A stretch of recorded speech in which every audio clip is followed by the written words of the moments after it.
యాదాద్రి భువనగిరి జిల్లా వార్తలు ఒకసారి చూద్దాం. యాదాద్రి భువనగిరి జిల్లాలో జోరు వానలు కురుస్తా ఉన్నాయి. భారీ వర్షాలకు జిల్లా అంతా కూడా అతలాకుతలం అవుతున్నటువంటి పరిస్థితి యాదాద్రి భువనగిరి జిల్లా నెలకొంది.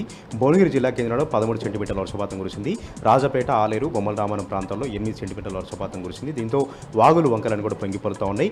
చాలా గ్రామాలకు రాకపోకలు నిలిచిపోయినటువంటి పరిస్థితి యాదాద్రి భువనగిరి జిల్లా నెలకొంది. ప్రధానంగా భువనగిరి నుంచి నల్గొండకు వచ్చేటువంటి రహదారి మధ్యలో నాగిరెడ్డిపల్లి వద్ద చెరువు కట్ట తెగి రహదారి అంతా కూడా కోత గురుగాడంతో 48 గంటలుగా రాకపోకలు ఎక్కడికక్కడ కూడా నిలిచిపోయినటువంటి పరిస్థితి అక్కడ నెలకొంది. ఇప్పటివరకు ఇరిగేషన్ అధికారులు కానీ ఆర్ఎండ్బీ అధికారులు కానీ అక్కడ రాకపోవడం, విజిట్ చేయకపోవడంతో వాహనదారులు తీవ్రంగా ఆగ్రహం వ్యక్తం చేస్తూ ఉన్నారు. ఎక్కడ చూసినా కూడా వాగులు వంకలు పొంగిపోతున్న పరిస్థితి కూడా అక్కడ నెలకొంది. యాదగిరిగుట్ట బస్ స్టేషన్ అయితే నీళ్ళలో మునిగిపోయింది. లోతట్టు ప్రాంతాలను కూడా జలమైనటువంటి పరిస్థితి యాదాద్రి భువనగిరి జిల్లా నెలకొంది. రెడ్ అలర్ట్ జారీ చేయడంతో యాదాద్రి భువనగిరి జిల్లా వ్యాప్తంగా ప్రభుత్వ, ప్రైవేట్ పాఠశాలలకు ఈరోజు సెలవు కూడా ప్రకటించారు.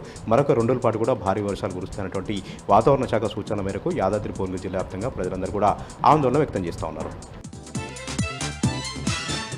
సూర్యాపేట జిల్లా వార్తలు ఒకసారి చూద్దాం. సూర్యాపేట జిల్లా కేంద్రంలో మాజీ మంత్రి, సూర్యాపేట ఎమ్మెల్యే జగదీష్ రెడ్డి కలిశారు. యువజన సంఘాల నాయకులు ప్రభుత్వం ఇచ్చినటువంటి హామీలను అమలు చేసేలాగా, ప్రభుత్వం పైన ఒత్తిడి తెచ్చేలాగా అసెంబ్లీలో చర్చించాలంటూ కూడా జగదీష్ రెడ్డికి వినతిపత్రం అందజేయడం జరిగింది. ప్రధానంగా కాంగ్రెస్ పార్టీ ప్రభుత్వం ఎన్నికల మేనిఫెస్టోలో చాలా హామీలు ఇచ్చారు.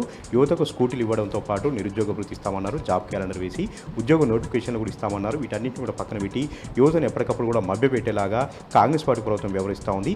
యువతకు ఇచ్చినటువంటి హామీలను అమలు చేసేలాగా, ప్రభుత్వం పైన ఒత్తిడి తెచ్చేలాగా అసెంబ్లీలో అన్ని సమస్యలపైన చర్చించాలని కూడా, లేవనెత్తాలని కూడా జగదీష్ రెడ్డిని సందర్భంగా యువజన సంఘాల నాయకులు విజ్ఞప్తి చేశారు.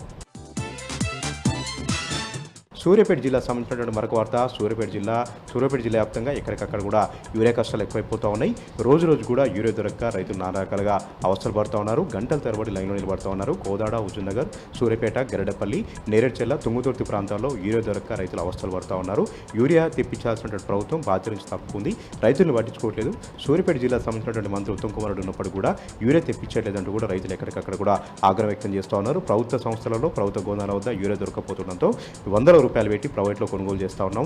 ఆర్థికంగా నష్టపోతూ ఉన్నాం. ఇప్పుడు మొక్కలు ఎదుగుదల సమయం కాబట్టి యూరియా అందించాల్సి ఉంటుంది.